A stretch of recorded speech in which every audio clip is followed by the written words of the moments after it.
एक महात्मा ने बताया, अगर मनुष्य कुत्ते को रोटी खिलाने के 8 फायदे जान जाए तो कभी दुखी नहीं होगा। महात्मा ने बताया, कुत्ते को एक टुकड़ा रोटी खिलाने से क्या फल मिलता है। तो आइए जानते हैं और आज की बौद्ध कहानी को शुरू करते हैं। पर दोस्तों, वीडियो शुरू करने से पहले यदि आप भी भगवान गौतम बुद्ध के सच्चे भक्त हैं तो नरवाल मोटिवेशनल चैनल को सब्सक्राइब करके कमेंट बॉक्स में नमो बुद्धाय जरूर लिख दीजिए। तो चलिए दोस्तों, बौद्ध कहानी की शुरुआत करते हैं। एक समय की बात है, एक जंगल में एक महात्मा उपदेश दे रहे थे। तभी सबल नाम के शिष्य ने पूछा, गुरुदेव, मेरे मन में एक प्रश्न उठ रहा है। महात्मा ने कहा, भन्नत निसंकोच होकर पूछो, आपके मन में वह कौन सा प्रश्न उठ रहा है। तब सबल ने कहा, गुरुदेव, मैं यह जानना चाहता हूं कि कुत्ते को एक टुकड़ा रोटी खिलाने से मनुष्य को कौन सा फल मिलता है। तभी महात्मा ने कहा, भंते, कुत्ते को एक टुकड़ा रोटी खिलाने से मनुष्य को 8 फायदे होते हैं तथा जो भी मनुष्य इन फायदों के बारे में जान जाता है उसका जीवन धन्य हो जाता है और उसको जीवन में कभी दुखों का सामना नहीं करना पड़ता है। जो भी मनुष्य पृथ्वी लोक पर कुत्ते को एक टुकड़ा रोटी खिलाता है उसे 8 फायदे होते हैं और वह जीवन भर सुखी रहता है और उसे मृत्यु के बाद मोक्ष की प्राप्ति होती है। महात्मा ने कहा, अक्सर मनुष्य कई मौकों पर कुत्ते का नाम लिया करते हैं। किसी को गाली देते समय भी मनुष्य की जुबान पर कुत्ते का नाम आता है। मनुष्य गाली आदमी को देता है परंतु नाम कुत्ते का बदनाम होता है। तो क्या कुत्ते का जीवन इतना गया गुजरा है? भगवान बुद्ध ने कहा, एक समय की बात है, एक काले रंग का कुत्ता था। वह बहुत ही लाचार था और भूखा प्यासा था। वह गांव में सभी के घर घर जाता था परंतु उसे कोई भी व्यक्ति रोटी का एक टुकड़ा भी नहीं देता था। वह भूख के मारे इधर उधर घूमता रहता।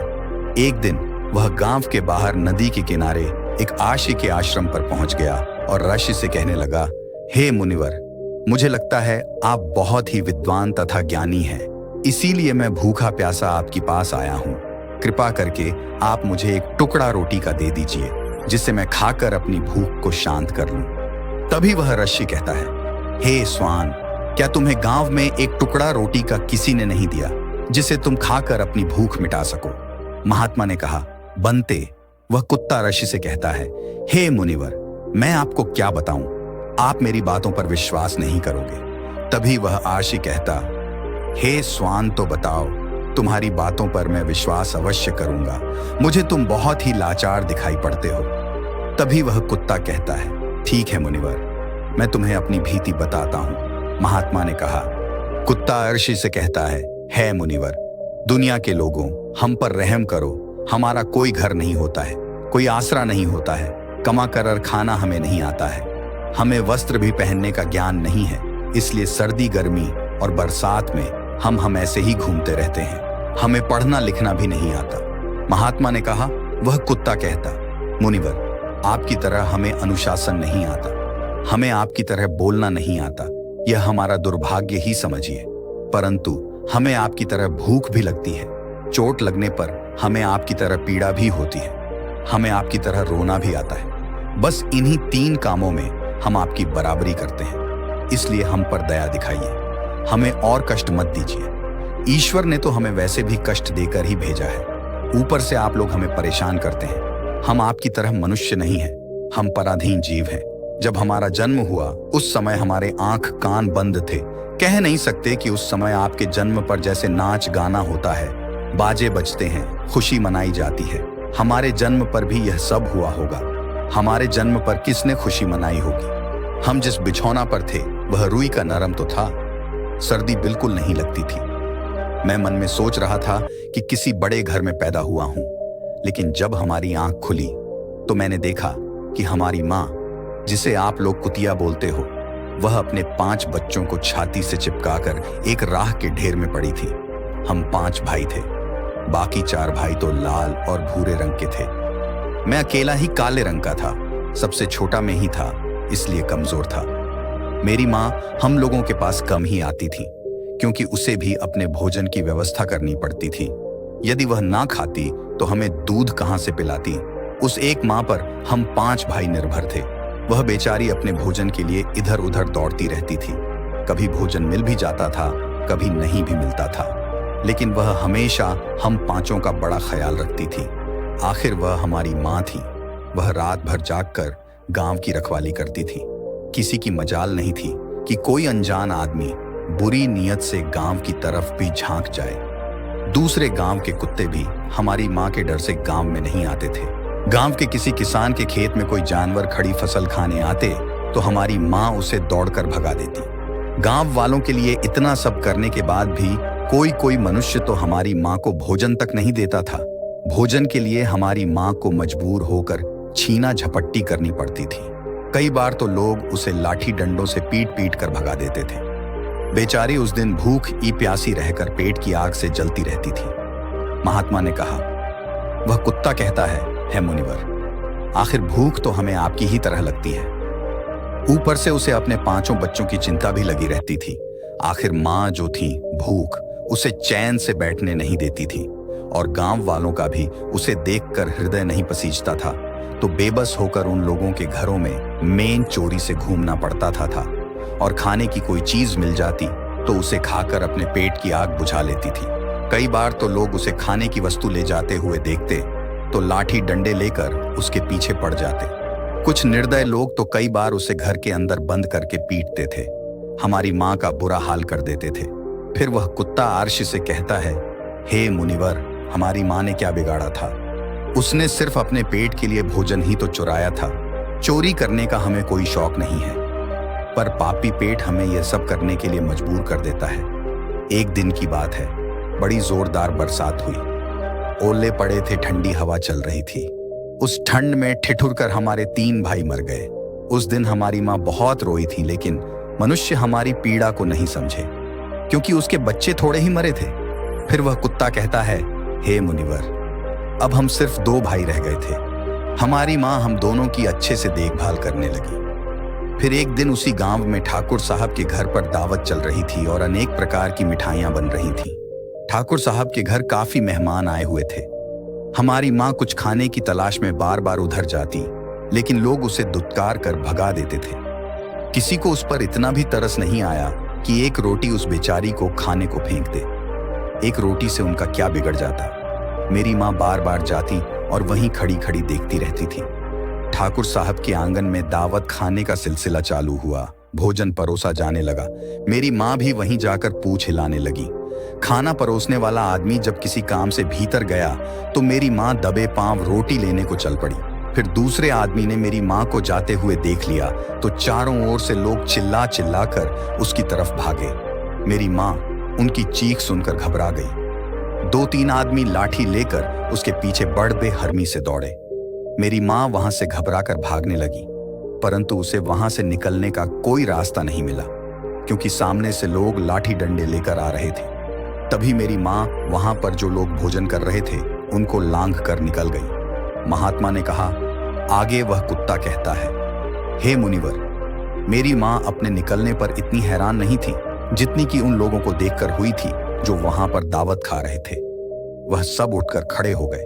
उन्होंने भोजन करना छोड़ दिया और कहने लगे कि कुतिया के लांघ जाने के कारण भोजन भ्रष्ट हो गया है। सब एक दूसरे से विचार विमर्श कर रहे थे कि अब क्या किया जाए, खाना तो सब खराब हो गया। फिर ठाकुर साहब फूट फूट कर रोने लगे। कुछ लोग तो ये भी कह रहे थे कि भाई कुतिया के लांघन से भोजन खराब कैसे हो गया? उसने खाने में या पतलों में मुंह थोड़ी डाला है, सिर्फ ऊपर से लांघ कर ही तो गई है। और कहने लगे, शहरों में तो लोग कुत्ते को पालकर घर के अंदर सुलाते भी हैं और खिलाते भी हैं, तो इसमें कोई बुरी बात नहीं है। अगर कुतिया लांघ कर गई है तो भोजन खराब नहीं हुआ है। लेकिन उनमें से कुछ लोग बड़े घरों से ताल्लुक रखते थे, उन्होंने एक भी नहीं चलने दी। कह रहे थे कि भोजन तो भ्रष्ट हो गया है, यह हमारे खाने के लायक नहीं है। आखिरकार उन्हीं की बात मानी गई। अब तो वह सारा भोजन गरीबों में बांट दिया गया। उस दिन तो मेरी माँ को खूब पेट भर के खाना मिला था। ऐसा सुख उसने जीवन में कभी नहीं पाया था, लेकिन वह सुख उसके लिए बड़ी मुसीबत बन गया। वह भोजन करके वहां आराम से लेटी ही थी। उतने में वह ठाकुर डंडा लेकर वहां आ पहुंचा और उसे बुरी तरह से पीटने लगा। उसे बाहर भागने का भी कोई अवसर नहीं मिल पाया। डंडों की चोट से वह बुरी तरह से चिल्लाने लगी। मां का विलाप सुनकर पत्थर भी पसीज जाता है, पर उस निर्दय को उस पर जरा भी रहम नहीं आया। वह उसे कठोरता पूर्वक पीटता रहा। मां का अफसोस पूरे गांव में सुनाई दे रहा था। तब कुछ लोग आए और उसे समझाते हुए बोले, ठाकुर साहब जाने दो, भूख में तो आदमी की भी बुद्धि भ्रष्ट हो जाती है। यह तो एक पशु है, इसे अच्छे बुरे का क्या ज्ञान। अब इसे मारकर आपको क्या मिलेगा? जो होना था सो हो गया। लोगों के समझाने के बाद उसने हम मां को पीटना बंद किया।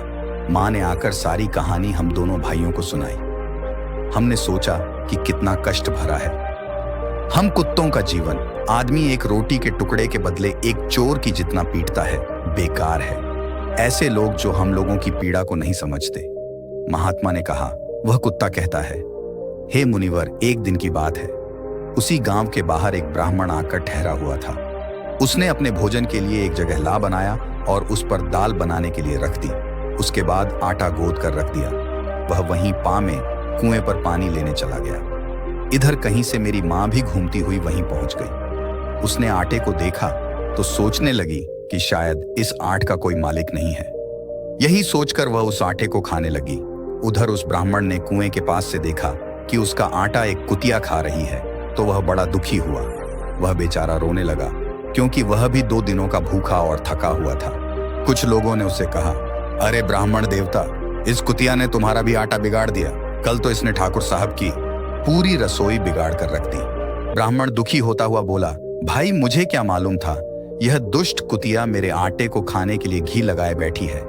ब्राह्मण ने न आव देखा न ताव लाठी लेकर उस कुतिया के ऊपर टूट पड़ा।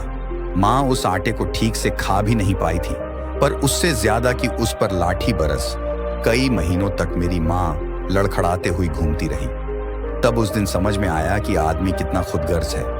हम उसका कोई भी कार्य करते हैं तो भी वह हमें नहीं समझता। आगे वह कुत्ता कहता, हे मुनिवर, हमारी कमी यह है कि हम उन्हीं मतलबी इंसानों के अधीन रहना चाहते हैं जो हमें कष्ट देता है, जो हमें प्यार से खिलाता है। हम उसके कितने काम आते हैं, यहां नहीं पता। उनके घर की रखवाली तो करते ही हैं, साथ ही साथ और भी बहुत सारे लाभ हैं जिन्हें मनुष्य नहीं जानता। महात्मा ने कहा, यदि मनुष्य कुत्ते को रोटी खिलाने के फायदे जान जाए तो अपने जीवन में होने वाले नुकसान से बच सकता है। आज मैं आपको बताऊंगा कुत्ते को रोटी खिलाने के 8 फायदे। मनुष्य को पता नहीं है कि जब भी घर में रोटी बनाई जाती है तो सबसे पहली रोटी गौ माता की होती है और पिछली रोटी कुत्ते की होती है। महात्मा ने कहा, ऐसा ही विधान भगवान ने बनाया था, लेकिन भगवान के बनाए उस विधान को भूलकर मनुष्य अगली और पिछली रोटी स्वयं ही खा जाता है। इसका दुष्प्रभाव उसके जीवन पर पड़ता है। कुत्ता वह प्राणी है जिसको रोटी खिलाने से मनुष्य के जीवन में पड़ने वाले ग्रहों के दोष भी दूर हो जाते हैं। महात्मा ने कहा, कुत्ते को रोटी खिलाने का पहला फायदा, कुत्ते को रोटी खिलाने से शनि का नकारात्मक प्रभाव कम हो जाता है। शनि ग्रह जब अपनी कुदृष्टि डालता है तो हर मनुष्य बर्बाद हो जाता है। जिस व्यक्ति पर उनकी महादशा का आरंभ हो जाता है तो बने बनाए काम अपने आप बिगड़ने लगते हैं और वह मनुष्य आर्थिक तंगी का शिकार हो जाता है। उस स्थिति में व्यक्ति यदि कुत्ते को रोटी खिलाता है तो उस पर शनि का दुष्प्रभाव बहुत ही कम हो जाता है। कुत्ते को रोटी खिलाने का दूसरा फायदा, कुत्ते को रोटी खिलाने से भाग्य आपके पक्ष में हो जाता है। आपके घर के अंदर नकारात्मक शक्ति नष्ट हो जाती है। कुत्ते को रोटी खिलाने का तीसरा फायदा, कुत्ते को रोटी खिलाने से माता लक्ष्मी प्रसन्न हो जाती है और आपके घर में धन दौलत की कभी कमी नहीं रहती। कुत्ते को रोटी खिलाने का चौथा फायदा, कुत्ते को रोटी खिलाने से आपके ऊपर कर्ज नहीं चढ़ता और जो पैसे आप कर्जदार हैं उससे भी मुक्ति मिल जाती है। कुत्ते को रोटी खिलाने का पांचवा फायदा, कुत्ते को सुबह शाम भोजन देने से आपका व्यापार बहुत अच्छे से चलता है। कुत्ते को रोटी खिलाने का छठा फायदा, कुत्ते को रोटी देने से आपकी आयु में वृद्धि होती है और अटका हुआ वापस मिल जाता है। कुत्ते को रोटी खिलाने का सातवां फायदा, कुत्ते को रोटी देने से हमेशा आपका स्वास्थ्य अच्छा बना रहता है और मानसिक रूप से आप मजबूत रहते हैं। आपका मन हमेशा ऊर्जावान रहता है, अच्छे आपके मन के अंदर आते हैं। कुत्ते को रोटी खिलाने का आठवां फायदा, कुत्ते को रोटी खिलाने से भगवान प्रसन्न रहते हैं, क्योंकि भगवान को समस्त जीवों की चिंता रहती है और जो समस्त जीवों पर दया दिखाता है भगवान भी उस मनुष्य से हमेशा प्रसन्न रहते हैं। भगवान की कृपा सदैव उस परिवार पर बनी रहती है। आपने अपने बाप वर्गों से सुना होगा, कहते हैं कि जब कुत्ता रोता है तो अब सुगुन होता है, कोई संकट आता है, किसी की मृत्यु होती है, इसलिए कुत्ते को कभी रुलाना नहीं चाहिए। इस प्रकार से महात्मा ने सबल को कुत्ते को रोटी खिलाने के 8 फायदे बताते हैं, और जो भी मनुष्य कुत्ते को रोटी खिलाता है तो उसे इन 8 फायदों का फल प्राप्त होता है। वीडियो अगर पसंद आया हो तो वीडियो को लाइक करें और अपने दोस्तों के साथ शेयर करें। धन्यवाद।